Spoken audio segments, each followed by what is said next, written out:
Ayun, okay KGX, kamusta kayong lahat? Medyo pawisan tayo mga idol kasi sobrang init. At kakauwi lang na, pauwi pa lang tayo. Time check, 7:04 mga idol. Saglit lang tayo mag-video mga lodi kasi napansin ko nasa critical position tayo. Kasi nakita ko yung ginawa kong graph, no, mga lodi dun sa aking PC bago ko umalis mga idol, no. So nasa 62 tayo, yung unang support natin 62, and then 61.3, tapos 60,500. So yun yung mga support natin mga idol, no. So for me, pagka na break yun mga idol, biglang babagsak pa yan.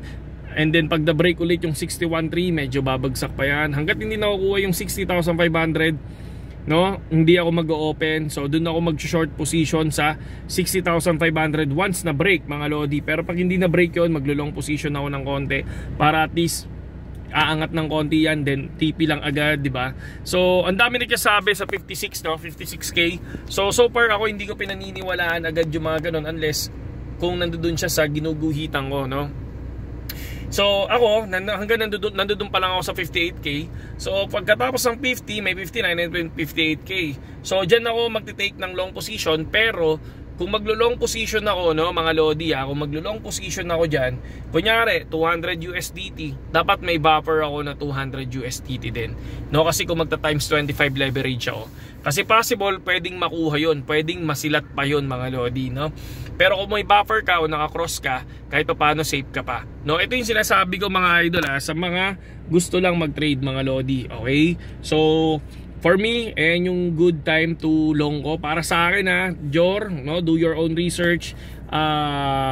Take your own risk mga lodi, no. Wag yung basta-basta na lang susunod.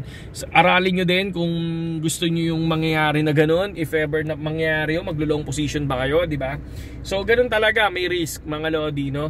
Hindi 100% ang crypto, tandaan nyo yan, hindi 100%, no. Nakakapagtaka kasi una sa lahat, nagkaroon ng gera, biglang bumagsak, and then Monday na-approve yung spot Bitcoin ETF and spot ETH ETF mga lodi ng China, and then lumipad hanggang 66 yan mga lodi.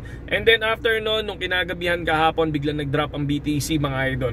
Okay, once na nag-drop yung BTC ng ganun mga lodi, katulad niyan, no, from 66 to 65, 62,500, di ba? So sobrang deep mga lodi.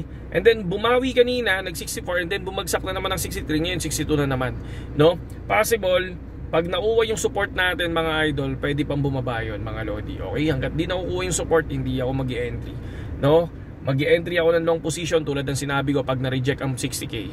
Mag-i-entry ako ng long position pag na-reject ang 59k, no? Mag-i-entry ako ng long position pag na-reject ang 58k. Okay?